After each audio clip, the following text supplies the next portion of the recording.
दरिंदगी की हद।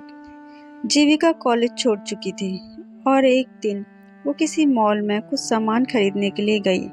तभी वहां उसे एक कॉलेज का पुराना दोस्त अमन मिल गया। तो अमन ने जीविका से कहा, ओ हेलो जीविका, तुम कैसी हो? कॉलेज छोड़ने के बाद हम सभी दोस्तों को भूल ही गई। तभी जीविका ने थोड़ा शर्माते हुए कहा कि नहीं अमन, दरअसल मैं किसी को भी नहीं भूली, बस बात यह है कि मुझे टाइम ही नहीं मिलता। तभी अमन ने जीविका को ऊपर से लेकर नीचे तक उसे घूर कर देखने लगा और जीविका को देखकर वो अपने मन में ये सोच रहा था कि वाह कितनी सुंदर है जीविका, इसका तो नंबर लेना ही पड़ेगा। वैसे जीविका शुरू से ही बहुत ही भोली लड़की थी और ये बात अमन जानता था और अमन कॉलेज टाइम से ही बहुत ही फ्रॉड लड़का था, लेकिन ये बात जीविका को बिल्कुल नहीं मालूम थी। तभी अमन ने जीविका से कहा कि जीविका चलो एक कप कॉफ़ी पीते हैं। तो जीविका ने मना किया, लेकिन अमन ने कहा कि यार पता नहीं हम फिर कब मिलेंगे, चलो ना यार। तब अमन उसका हाथ पकड़कर कॉफ़ी पिलाने ले गया और अनीता मना ही नहीं कर पाई। तभी दोनों ने कॉफ़ी भी पी ली। फिर जीविका जाने लगी, लेकिन अमन ने जीविका से बड़ी ही चालाकी से उसका नंबर भी मांग लिया और जीविका ने अमन को अपना नंबर न जाने क्यों दे दिया। तब जीविका ने कहा कि अमन अब मैं चलती हूँ, शायद मुझे बहुत देर हो गई है, घर पर सब मेरी राह देख रहे होंगे। तो अमन ने फिर से जीविका का हाथ पकड़कर कहा, अरे यार प्लीज़ जीविका रुको तो सही, इतने दिनों में हम मिले हैं, 5 मिनट रुक जाओ बस। अच्छा ये बताओ कि तुम्हारा अब तक कोई बॉयफ्रेंड है या नहीं, या अभी तक तुम यूं ही शर्माती रहती हो? तो जीविका ने अमन से कहा कि नहीं अमन, मेरा कोई भी बॉयफ्रेंड नहीं है। तभी अमन ने चांस मारते हुए उससे कहा, अरे जीविका तुम तो इतनी ज़्यादा खूबसूरत हो, फिर भी तुम्हें आज तक किसी ने भी प्रपोज क्यों नहीं किया?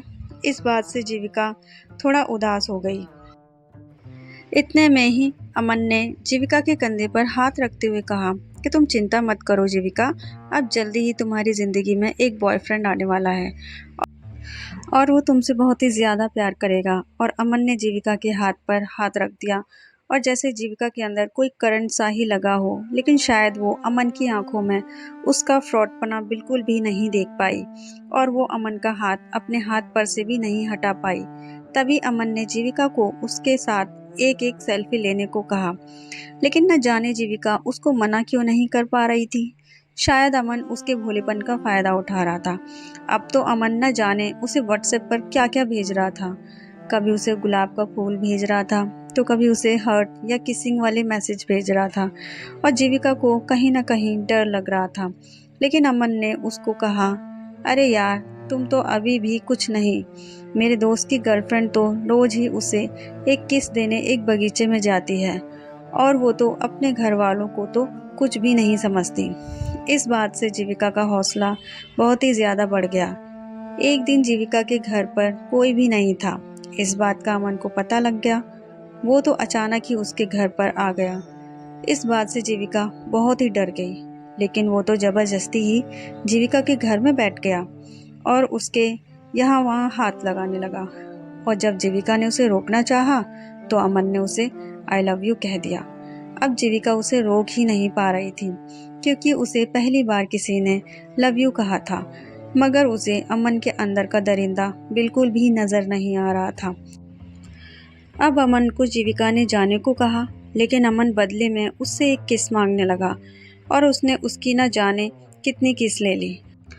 और किस लेते समय उसने उसके साथ एक सेल्फी भी ले ली, फिर तो वहाँ से चला गया। अब जीविका को बहुत ही ज़्यादा डर लग रहा था, लेकिन उसने अमन के बारे में अपने घर वालों को कुछ भी नहीं बताया। अब अमन पूरे दिन ही जीविका से फ़ोन पर बात करता रहता था। एक बार अमन ने जीविका को एक होटल में आने को कहा, लेकिन जीविका ने उससे कहा कि अमन तुम मुझसे एक बार शादी कर लो, फिर चाहे तो मुझे कहीं पर भी घुमाने ले चलो। लेकिन फिर अमन ने ज़िद करते हुए कहा कि नहीं जीविका, मैं तुमसे बहुत प्यार करता हूँ और फिर एक दिन शादी भी कर ही लूँगा, तो फिर तुम्हें सिर्फ एक बार होटल में मेरे साथ चलने में क्या हर्ज है?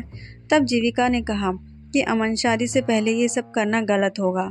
तभी अमन ने बड़ी ही चालाकी से उससे कहा कि चलो जीविका, मैं तुम्हारे साथ कुछ भी गलत नहीं करूँगा, लेकिन बस एक बार तुम मुझसे मिलने होटल में आ जाओ। और 10 मिनट मुझसे बात करके चली जाना।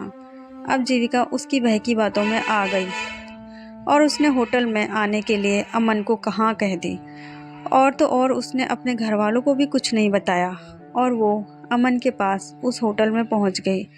और जैसे ही जीविका वहां पहुंची तो अमन ने उसे एक कोल्ड ड्रिंक में नशे की दवा मिलाकर पिला दी और अब धीरे धीरे उसे नशा होने लगा।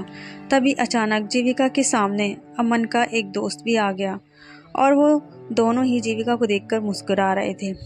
अब जीविका सब समझ चुकी थी कि अमन ने उसके साथ धोखा किया है और फिर अमन और उसके दोस्त ने मिलकर जीविका के साथ गंदा काम किया।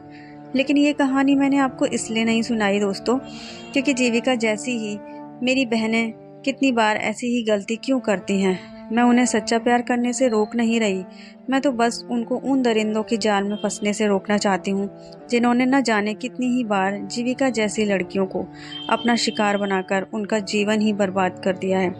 इसलिए मेरी प्यारी बहनों, प्यार करो मगर सच्चा। और हाँ, अगर कोई लड़का आपको शादी से पहले होटल में किसी अनजान जगह मिलने को कहे तो समझ जाना कि आपकी इज्जत और आपका जीवन बहुत ही ज़्यादा खतरे में हो सकता है। और अगर आपको आपके बॉयफ्रेंड पर पूरा विश्वास भी हो तो प्लीज़ एक बार अपने घर वालों या किसी भी नज़दीकी सहेली से सलाह ज़रूर लें, ताकि आपका जीवन हमेशा सुरक्षित रहे। तो दोस्तों, ये थी एक छोटी सी कहानी आपको कैसी लगी और आपने इस कहानी से क्या सीखा और समझा, कमेंट बॉक्स में हमें ज़रूर बताइएगा। मिलते हैं एक ऐसी ही दिलचस्प कहानी के साथ अपनी नेक्स्ट वीडियो में। जब तक के लिए जय हिंद।